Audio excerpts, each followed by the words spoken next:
इसमें तो पुलिस को तुरंत संज्ञान लेना चाहिए, क्योंकि ये हमारा संवैधानिक अधिकार है कि हम अपनी बात को कहीं भी रख सकते हैं। संविधान ने हमको जो है वो दिया है, अधिकार दिया है। तो वही 14 है, 21 है, समता समानता और जो है अपनी बात रखने का, अपने विचारों को रखने का वो है। तो संविधान के तहत हम लोग जो है इसके लिए वो है अधिकृत हैं कि अपनी बात कोई भी कहीं भी रख सकता है। तो हमारा कथावाचक अगर अपनी बात रख रहा था, महाभारत की बात में, भगवत की बात सबको बता रहा था, सुना रहा था, गलत नहीं कर रहा था। मुकदमा लिखने के बाद पुलिस का इंतजार कर रही है। मुकदमा लिखने के बाद पुलिस की, देखिए ये शासन सत्ता वो पुलिस के बल पे ही चल रही है।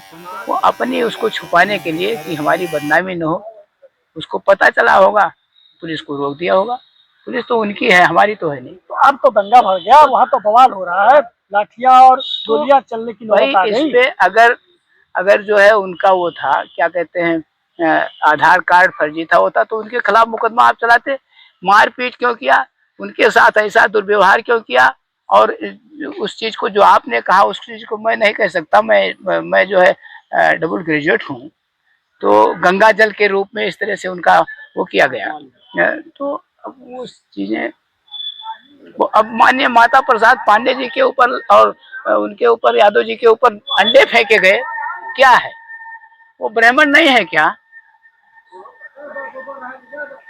अंडे फेंके जा रहे हैं। तमाम साधु संतों का बयान आ रहा है कि कहना है कि जो है जो संत होता है उसका कोई जाति कोई धर्म नहीं होता है, नहीं तो आखिर से ब्राह्मणों के अंदर ऐसा क्यों?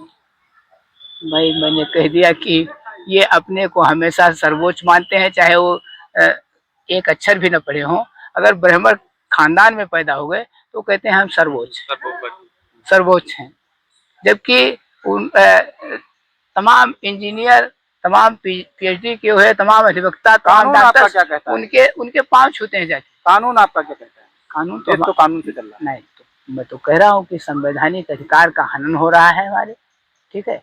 और सीधे सीधे पुलिस को तुरंत कार्रवाई करनी चाहिए, संज्ञान लेना चाहिए, सो मोटो संज्ञान लेना चाहिए। उन्हें जानकारी मिली थी, FIR वो सब कराने की जरूरत नहीं थी, संज्ञान तुरंत लिया नहीं, इसी का ये वो है खामियाजा।